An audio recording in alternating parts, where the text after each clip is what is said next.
मराठा साम्राज्य के मुख्य छत्रपति हुआ करते थे, लेकिन छत्रपति शाहू महाराज और माधवराव प्रथम की मृत्यु के बाद मराठा साम्राज्य की कमान पेशवा के हाथों में आ गई। उस समय बहुत से स्थानिक शासकों ने अपने राज्य को सुरक्षित रखने में महत्वपूर्ण भूमिका निभाई थी। नीचे उनकी विस्तृत जानकारी दी गई है। छत्रपति शिवाजी महाराज। शिवाजी महाराज भोसले के मराठा अभिजात्य थे और साथ ही उन्हें मराठा साम्राज्य का संस्थापक भी कहा जाता है। शिवाजी महाराज ने बीजापुर सल्तनत से मराठा लोगों को रिहा करने का बीड़ा उठा रखा था और मुगलों की कैद से उन्होंने लाखों मराठाओं को आज़ादी दिलवाई। इसके बाद उन्होंने धीरे धीरे मुगल साम्राज्य को खत्म करना शुरू किया और हिंदवी स्वराज्य की स्थापना करने लगे। रायगढ़ को उन्होंने अपने साम्राज्य की राजधानी घोषित की और एक आज़ाद मराठा साम्राज्य की स्थापना की। इसके बाद अपने साम्राज्य को मुगलों से बचाने के लिए वे लगातार लड़ते रहे। 1674 में स्थापित नव मराठा साम्राज्य के छत्रपति के रूप में उनका राज्याभिषेक किया गया। शिवाजी महाराज द्वारा स्थापित मराठा साम्राज्य ने भारतीय उपमहाद्वीप के तकरीबन 4.1% भाग पर अपना प्रभुत्व जमा लिया था, लेकिन इसके बाद भी शिवाजी महाराज तेजी से अपने साम्राज्य का विस्तार कर रहे थे।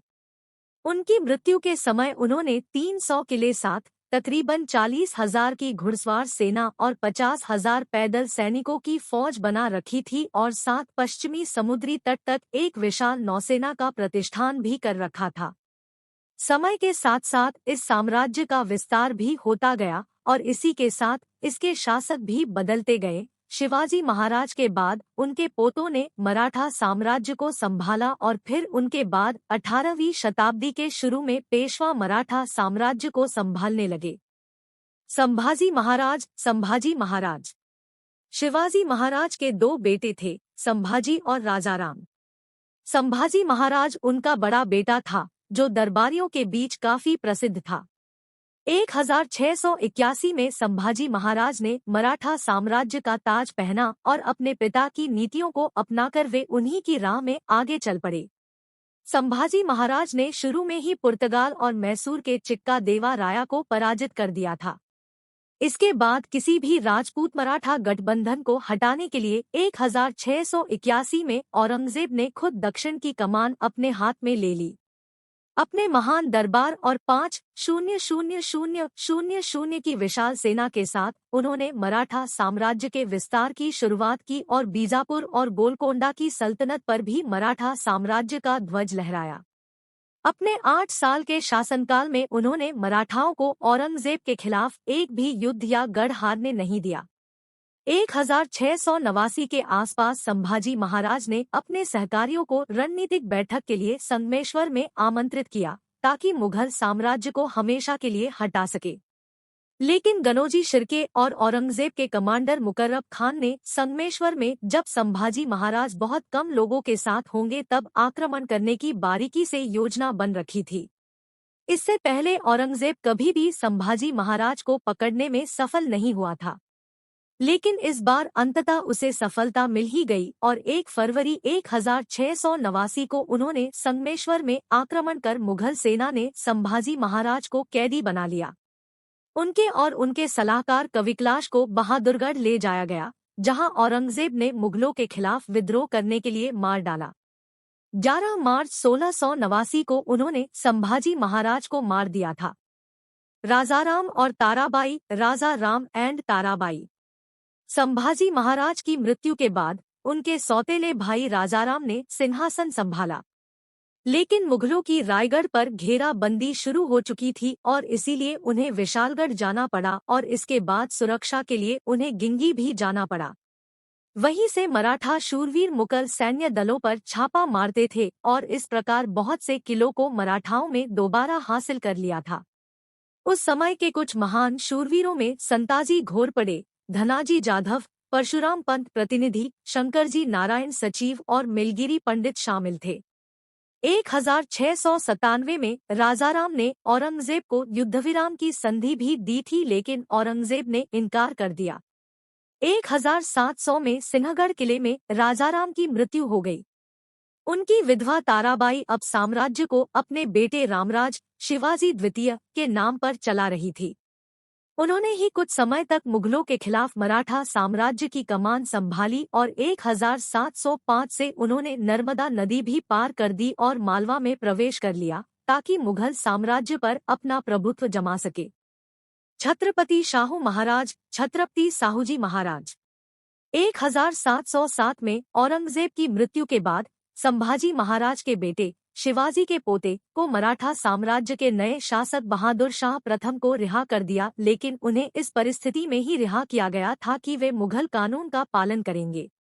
रिहा होते ही शाहू ने तुरंत मराठा सिंहासन की मांग की और अपनी चाची ताराबाई और उनके बेटे को चुनौती दी। इसके चलते एक और मुगल मराठा युद्ध की शुरुआत हो गई। तभी 1707 में सतारा और कोल्हापुर राज्य की स्थापना की गई, क्योंकि उत्तराधिकारी के चलते मराठा साम्राज्य में ही वाद विवाद होने लगे थे। लेकिन अंत में शाहू को ही मराठा साम्राज्य का नया छत्रपति बनाया गया। लेकिन उनकी माता अभी भी मुगलों के ही कब्जे में थी। लेकिन अंततः जब मराठा साम्राज्य पूरी तरह से सशक्त हो गया तब शाहू अपनी मां को भी रिहा करने में सफल हुए।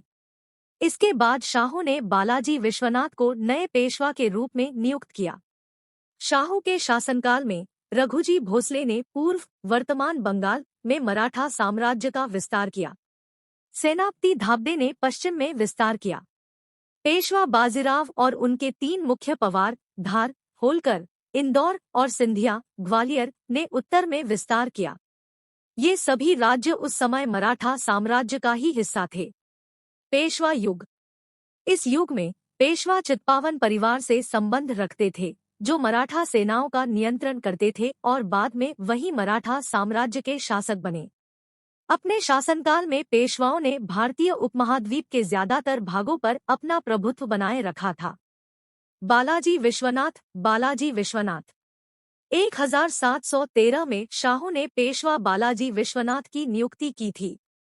उसी समय से पेशवा का कार्यालय ही सुप्रीम बन गया और शाहूजी महाराज मुख्य व्यक्ति बने। उनकी पहली सबसे बड़ी उपलब्धि 1714 में कन्होजो अंग्रे के साथ लानावल की संधि का समापन करना थी, जो कि पश्चिमी समुद्र तट के सबसे शक्तिशाली नौसेना मुखिया में से एक थे। बाद में वे मराठा में ही शामिल हो गए। 1719 में मराठाओं की सेना ने दिल्ली पर हल्ला बोला और डेक्कन के मुगल गवर्नर सईद हुसैन हाली के मुगल साम्राज्य को परास्त किया। तभी उस समय पहली बार मुगल साम्राज्य को अपनी कमजोर ताकत का एहसास हुआ।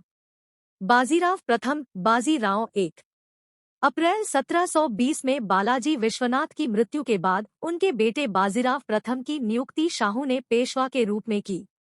बाजीराव ने मराठा साम्राज्य के विस्तार को भारतीय उपमहाद्वीप में 3% से 30% तक पहुंचाया।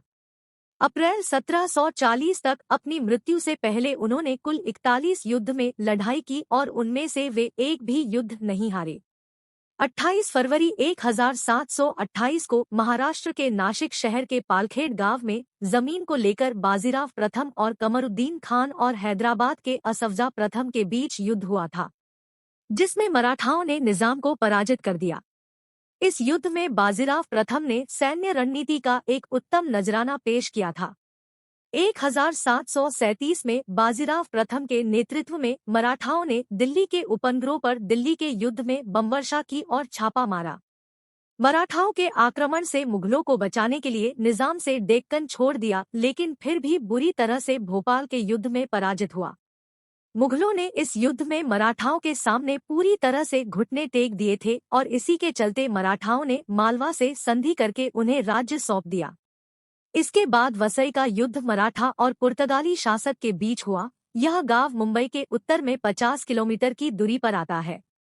इस युद्ध का नेतृत्व बाजीराव के भाई चिमाजी अप्पा ने किया था। इस युद्ध में मराठाओं की विजय बाजीराव के लिए काफी महत्वपूर्ण साबित हुई। बालाजी बाजीराव बाजीराव का बेटा बालाजी बाजीराव नाना साहेब की नियुक्ति शाहूजी महाराज ने दूसरे दरबारियों के विरोध के बावजूद अगले पेशवा के रूप में की। 1740 में मराठा सेना अर्काट में आई और उन्होंने अर्काट के नवाब दोस्त अली को दमलचेरी में पराजित किया। इस युद्ध में उनके कई महत्वपूर्ण लोगों को अपनी जान गंवानी पड़ी। शुरू में ही विशाल सफलता हासिल करने से मराठा साम्राज्य दक्षिण में भी तेजी से फैल रहा था। दमलचेरी से मराठा अर्काट की तरफ गए, जहां बिना कुछ किए ही आसानी से उन्होंने मराठा साम्राज्य का विस्तार किया। इसके बाद दिसंबर 1740 को रघुजी ने त्रिचिनोपोली पर आक्रमण किया। अंत में कैदी बनाने के बाद चंदा साहेब और उनके बेटे को नागपुर भेजा गया। कर्नाटक के सफल अभियान के बाद त्रिचिनोपोली का युद्ध करके रघुजी भी कर्नाटक से वापस आ गए थे। इसके बाद 1741 से 1748 तक उन्होंने बंगाल में 6 अभियान चलाए, जिसके चलते रघुजी ओडिशा को भी अपने साम्राज्य में शामिल करने में सफल हुए और धीरे धीरे मराठा साम्राज्य ने ओडिशा, बंगाल और बिहार पर भी अपना प्रभुत्व जमा लिया। इसके बाद 1751 में बंगाल के नवाब ने रघुजी के साथ शांति का सौदा कर लिया और वार्षिक रूप से उन्हें 1.2 मिलियन रुपए देने का दावा भी किया। इसी समय में राजपुताना शासक भी मराठा साम्राज्य के प्रभुत्व में आ चुके थे। पानीपत का तीसरा युद्ध, पानीपत वॉर 3। 1759 में सदाशिवराव भाऊ के नेतृत्व में मराठाओं ने उत्तर भारत में अफगान की वापसी के जवाब में अपनी विशाल सेना उत्तर की तरफ भेजी। भाऊ की सेना को दूसरे मराठो शासकों को सेना जैसे होलकर, सिंधिया, गायकवाड़ और गोविंद पंत बुंदेले की सेनाओं के वजह से और ज्यादा बल मिला। इस तरह मराठाओं ने कुल 1 लाख सैनिकों की विशाल सेना बना रखी थी, ताकि वे दिल्ली की मुगल सल्तनत को दोबारा हासिल कर सके। पहले भी कई बार हो चुके आक्रमणों की वजह से दिल्ली काफी प्रभावित हो चुकी थी। इस युद्ध में मराठाओं ने पेशवा के बेटे विश्वासराव को मुगल सिंहासन पर बिठाने की योजना बना रखी थी। इसके बाद 1760 में निजाम को पराजित करने के बाद मराठा सैनिकों की ताकत तो और भी बढ़ गई थी और उनका साम्राज्य भी 28 लाख किलोमीटर एकड़ तक फैल चुका था। उस समय औध के अहमद शाह दुर्रानी ने मराठाओं को दिल्ली से निकालने में सहायता की, जिसके चलते 14 जनवरी 1761 को मराठा और मुस्लिम शासकों की विशाल सेनाएं एक दूसरे पर टूट पड़ी और इस प्रकार पानीपत के तीसरे युद्ध की शुरुआत हुई। इस युद्ध में मराठाओं को हार का सामना करना पड़ा, जिसके चलते उनके साम्राज्य के विस्तार में रुकावट आ गई थी। इसके बाद जाट और राजपूत भी मराठाओं की सहायता नहीं करते थे।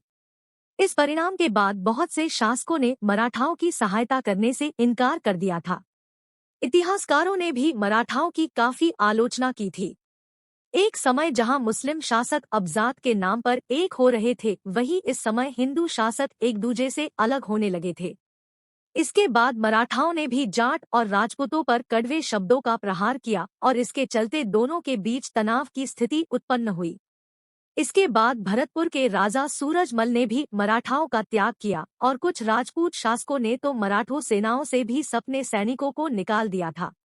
इन सभी परिस्थितियों के चलते भाऊ की सेना काफी कमजोर पड़ चुकी थी। पेशवा माधवराव प्रथम, पेशवा माधवराव एक। पेशवा माधवराव प्रथम मराठा साम्राज्य के चौथे पेशवा थे। उनके शासनकाल में मराठा साम्राज्य का पुनर्गठन किया जा रहा था। मराठा साम्राज्य में उन्होंने एकीकृत सेना की तरह काम किया और निजाम को पराजित करने के लिए दक्षिण की तरफ चल दिए। उन्होंने अपने मुख्य शूरवीर जैसे भोसले, सिंधिया और होलकर को उत्तर में मराठा साम्राज्य के विस्तार के लिए भेजा, जहां उन्होंने 1770 के शुरू में ही मराठा साम्राज्य का पुनर्गठन और विस्तार कर लिया था। मराठा साम्राज्य विस्तार की चरम सीमा पर था। उन्होंने भारतीय उपमहाद्वीप के बहुत से भागों पर अपना प्रभुत्व जमा लिया था। बहुत से क्षेत्रों को हासिल करने के अलावा मराठाओं ने बहुत सी सहायक नदियों को भी जोड़ रखा था, जिनसे उन्हें काफी आय भी हुआ करती थी। मराठा साम्राज्य ने हैदर अली और टीपू सुल्तान की मैसूर सल्तनत, औध के नवाब, बंगाल के नवाब, हैदराबाद के निजाम और अर्काट के नवाब को पराजित किया। चौथ कर के रूप में मराठाओं को दिल्ली, औध, बंगाल, बिहार, ओडिशा, पंजाब, हैदराबाद, मैसूर, उत्तर प्रदेश और राजपूत से पैसा मिलता था। 1752 में औध के नवाब सफदरजंग ने मराठाओं से प्रार्थना की थी कि वे अफगानी रोहिला को हराने में उनकी मदद करें। इसके बाद 1752 में मराठी सेना ने अफगान रोहिला को पराजित करने के लिए पुणे छोड़ दिया और पूरे रोहिलखंड, वर्तमान उत्तर पूर्वी उत्तराखंड पर अपना प्रभुत्व जमा लिया। 1752 में मराठाओं ने बहुत से मुगल शासकों के साथ दोस्ती कर एक संधि भी स्थापित की थी, जिसमें मुख्य रूप से वजीर और सफदरजंग शामिल थे। लेकिन बदले में ये दोनों मराठाओं को पंजाब और सिंध से जमा की हुई चौथ कर देते थे और साथ ही उन्होंने मराठाओं को अजमेर और आगरा की सूबेदारी भी दे रखी थी। इसके बाद 1758 में मराठाओं ने उत्तर पश्चिम में अपने साम्राज्य का विस्तार करने की शुरुआत की और अपनी सीमा को अफगानिस्तान से फैलाया। उन्होंने आसानी से अहमद शाह अब्दाली की अफगान सेना को पराजित कर दिया। उस समय अफगान की सेना में तकरीबन 25,000 से 30,000 सैनिक थे, जिनमें अहमद शाह दुर्रानी का बेटा तिमुर शाह भी था, जो सेना का नेतृत्व कर रहा था। मराठाओं ने इसके बाद बहुत से अफगान साम्राज्यों को लूटा और वहां अपना प्रभुत्व जमाया। इनमें मुख्य रूप से लाहौर, मुल्तान, देरा गाजी खान, पेशावर और पंजाब शामिल है। संघीय युग में महर्षि सिंधिया ने मराठा साम्राज्य का पुनर्गठन भारत के उत्तरी भाग में किया, जिसे उन्होंने पानीपत के तीसरे युद्ध के बाद खो दिया था। पानीपत के तीसरे युद्ध में मराठाओं ने सतलज, कैथल, पटियाला, जींद, थानेसर, मालेरकोटला और फरीदकोट, दिल्ली और उत्तर प्रदेश में अपने प्रभुत्व को खो दिया था, जो उस समय सिंधिया के हाथ में थे। और अंत में 1803 से 1805 में दूसरे एंग्लो मराठा युद्ध में मराठा अपने प्रदेशों को ईस्ट इंडिया कंपनी के खिलाफ बचा नहीं पाए।